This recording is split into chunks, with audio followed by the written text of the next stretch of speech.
Good morning students. Once again welcome in my class B.Ed semester 2 paper 7A।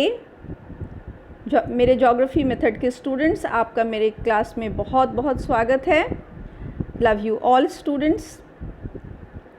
आइए फिर आज उसी विषय पर हम लोग चर्चा करते हैं, objectives of teaching learning geography at secondary level.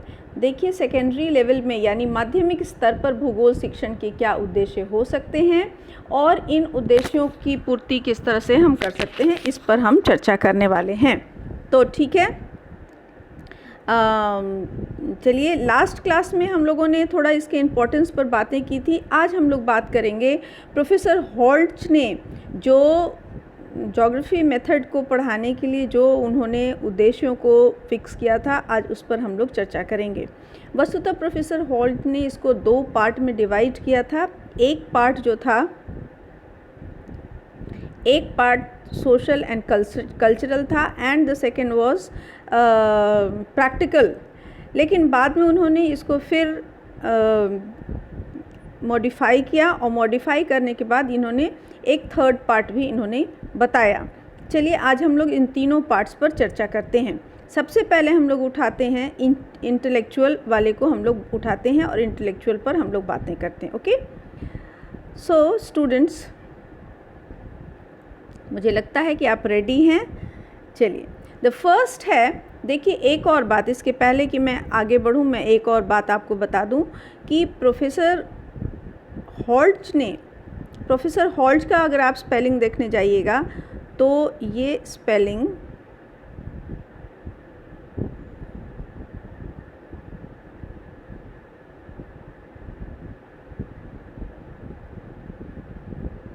ऐसा आपको मिलेगा। ठीक है, तो आप कहीं ऐसा भी मिलेगा और कहीं ऐसा भी मिलेगा। आपको देखना है वो जो भी है, आप समझ जाइएगा। किसी बुक में इस तरह का स्पेलिंग भी दिखाई देता है, किसी बुक में इस तरह का स्पेलिंग भी दिखाई देता है, तो समझ जाइएगा कि उसी की बातें हो रही हैं। चलिए, प्रोफेसर हॉल्ट ने कहा है, वो फर्स्ट हम लोग देखते हैं, उन्होंने इंटेलेक्चुअल डेवलपमेंट के बारे में क्या बातें हुई हैं। नॉलेज ऑफ लैंड, हम जानते हैं geography is the study of place land.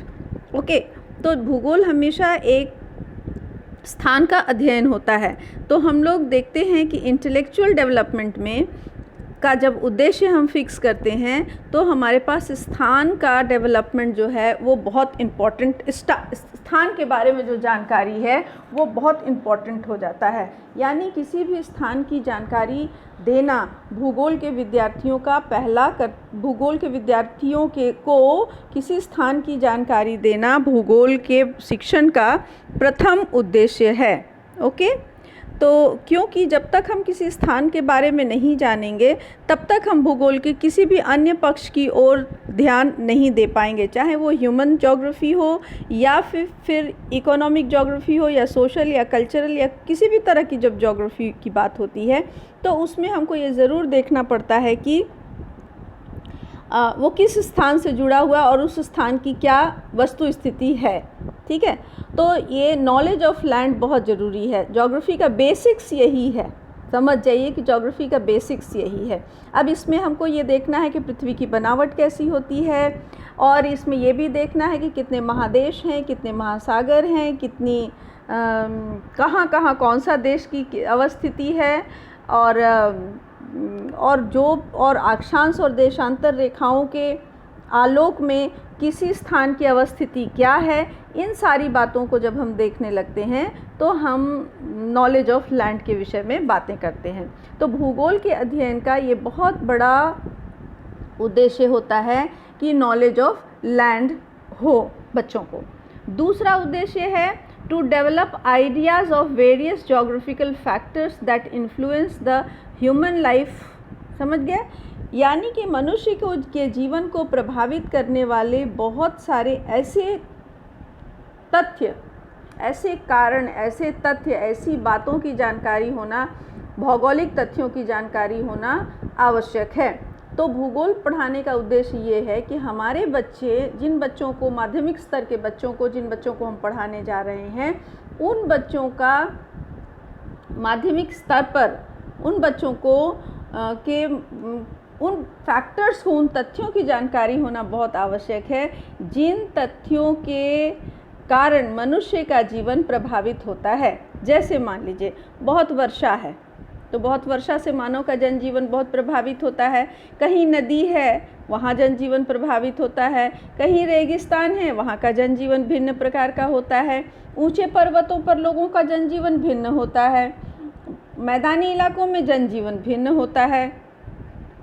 कब वर्षा होती है, क्या जलवायु है, किस तरह की अवस्थिति है किसी स्थान की, ये सारी चीज़ें जितनी हैं, कौन सा इकोनॉमिक एक्टिविटीज़ कहाँ चल रहा है, ये सारी चीज़ें जो हैं वो इंटेलेक्चुअल डेवलपमेंट के अंतर आती हैं। और जब हम इन सारी चीज़ों का अध्ययन करते हैं तो हम भूगोल का हमारा अध्ययन का उद्देश्य पूरा होता है। तो आप एक शिक्षक बनने जा रहे हैं तो आपकी ये बहुत बड़ी जिम्मेवारी है कि आप अपने बच्चों को किसी स्थान या मनुष्य जीवन से संबंधित जितने भी भौगोलिक तथ्य हैं उन भौगोलिक तथ्यों की जानकारी देना।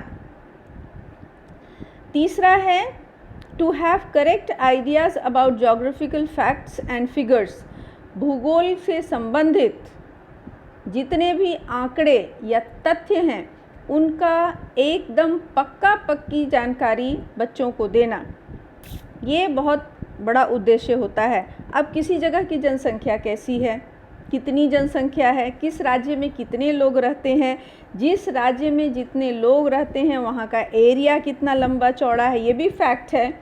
वहाँ पर राइस का प्रोडक्शन या वीट का प्रोडक्शन या किसी तरह के खाद्यान्न का प्रोडक्शन कितना हो रहा है, ये सब भी बहुत आवश्यक होता है।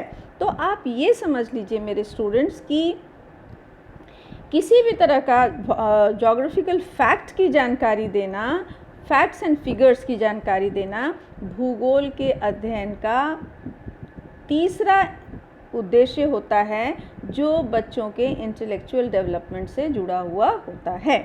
ठीक है। अब फोर्थ है टू इनकलकेट अ डिज़ायर। अब बच्चों में एक डिज़ायर का मतलब समझिए कि उनके अंदर एक इच्छा पैदा करना, एक जिज्ञासा पैदा करना, भूगोल के प्रति रुचि उत्पन्न करना, है ना, टू इम्प्रूव द इंटरेस्ट। ठीक है। तो ये सारी चीज़ों का विकास करना जो है वो भी बहुत आवश्यक है। ठीक है। तो इस तरह से हम लोगों ने इंटेलेक्चुअल डेवलपमेंट में कुछ बातों को ध्यान से देखा।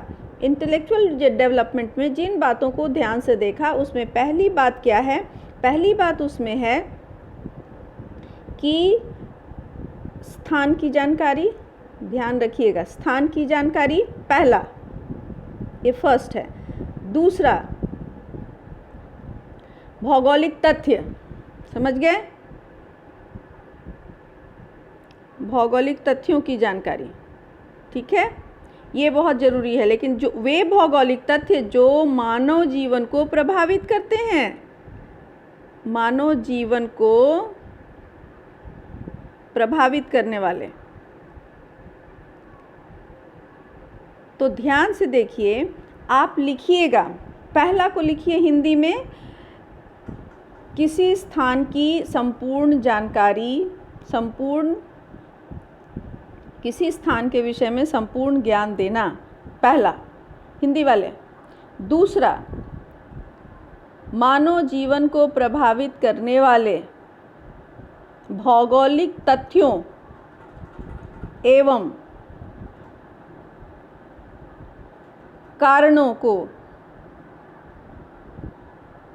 कारणों से संबंधित विचारों का विकास करना।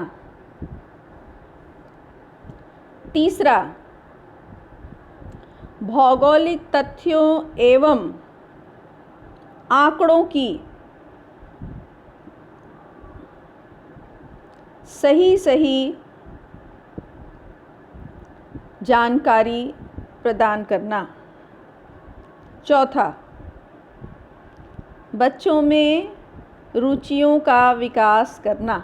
ये चार बातें हैं जो बहुत महत्वपूर्ण हैं। पहली बात में क्या है, भौगोलिक अवस्थिति, किसी स्थान की भौगोलिक अवस्थिति और भौगोलिक दशा। ठीक है।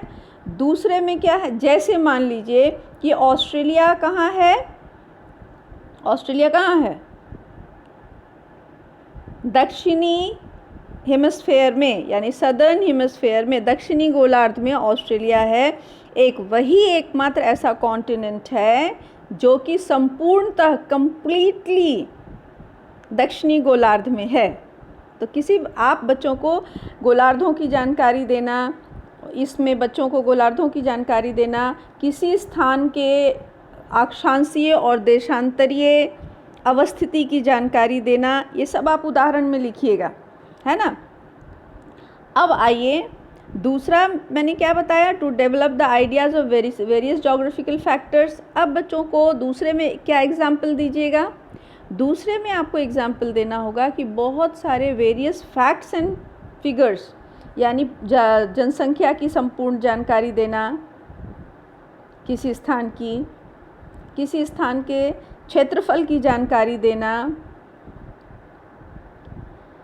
किसी स्थान के उत्पादन के सही आंकड़ों को बताना, ये सारी चीज़ें जो हैं ये आवश्यक हैं। दूसरा पॉइंट है, हमारा उद्देश्य है। तीसरा पॉइंट है दूसरा पॉइंट तो ये था, ये तीसरा पॉइंट अभी जो मैंने आपको बताया। अभी दूसरा पॉइंट ये है कि बच्चों को मनुष्य के जीवन को प्रभावित करने वाले तथ्यों, भौगोलिक तथ्यों और कारणों की जानकारी देना। ठीक है, अब भौगोलिक तथ्यों, इसमें उदाहरण बताइएगा, जैसे जलवायु, वर्षा, तापमान, जैसे प्राकृतिक संसाधनों की उपलब्धता, जैसे नदी, पर्वत, समुद्र, मिट्टी। ठीक है, फिर देखिए ये इसमें हो गया। अब फोर्थ में आइए, क्योंकि मैं थर्ड आपको एक्सप्लेन कर चुकी, सेकंड एक्सप्लेन कर चुकी, फर्स्ट एक्सप्लेन कर चुकी, एग्जाम्पल भी तीनों की दे चुकी। अब फोर्थ में आइए। फोर्थ क्या बोल रहा है? टू इनकलकेट अ डिज़ायर, बच्चों में रुचि उत्पन्न करना। अब बच्चों में रुचि उत्पन्न करना ये बहुत आवश्यक है। अब जैसे उनको आप बताइएगा कि ऊंचे पर्वतों पर बर्फ़ से ढके इलाके होते हैं और वहाँ पर लोगों का जनजीवन बहुत भिन्न होता है, बहुत चुनौतीपूर्ण होता है, और इसी में आप बच्चों के भीतर अगर रुचि उत्पन्न कर दीजिएगा तो वे बच्चे वहाँ के पशु पक्षी जनजीवन के विषय में, वहाँ पे रहने वाले लोगों के विषय में वो जानेंगे कि इग्लू किस तरह से बनता है, वो जानेंगे कि वहाँ पर किस तरह से शीप रहते हैं, किस तरह से वहाँ, अगर वहाँ पर सिर्फ ये भेड़ें पाली जाती हैं तो उनके किस तरह से उनसे ऊन निकाले जाते हैं और वहाँ के लोगों का जनजीवन कैसा होता है, ये सारी चीज़ें वो जान सकेंगे। तो इस तरह से आपको इन सब चीज़ों के बारे में उनको बताना होगा। ये रहा आपका इंटेलेक्चुअल डेवलपमेंट का भूगोल शिक्षण के उद्देश्य। ठीक है, हम लोग बातें करने वाले हैं, फिर से समझ लीजिए, एक बार मैं आपको कंक्लूड और कर देती हूँ। पिछले क्लास में मैंने आपको बताया था कि भूगोल शिक्षण के उद्देश्य इस बात पर निर्भर करता है कि भूगोल पढ़ाने का क्या महत्व है। जब महत्व हमको पता रहेगा तभी हम उसके विषय में हम उसके उद्देश्यों को तय कर पाएंगे। ठीक है, अगर भूगोल का ये महत्व है कि वो देश की सीमाओं को बताता है, वो कहीं का मानव संपदा को बताता है, यानी मनुष्य के मानव संसाधन को बताता है, कहीं के प्राकृतिक संसाधन को बताता है, ये उसका इम्पोर्टेंस है। ठीक है, अब हमको उद्देश्य क्या है? हमको ये उद्देश्य है कि वो पता हो कि किसी स्थान की अवस्थिति क्या है, क्योंकि इम्पोर्टेंट है, वो स्थान को बताता है इसलिए वो इम्पोर्टेंट है। दूसरा, किसी स्थान के जनसंख्या का पता होना हमारा उद्देश्य, शिक्षण का उद्देश्य है। किसी स्थान की बच्चे ये जान सकें कि किसी स्थान में कोई जनसंख्या है तो उसको क्या क्या संसाधन उपलब्ध है, ये बच्चे जान सकें।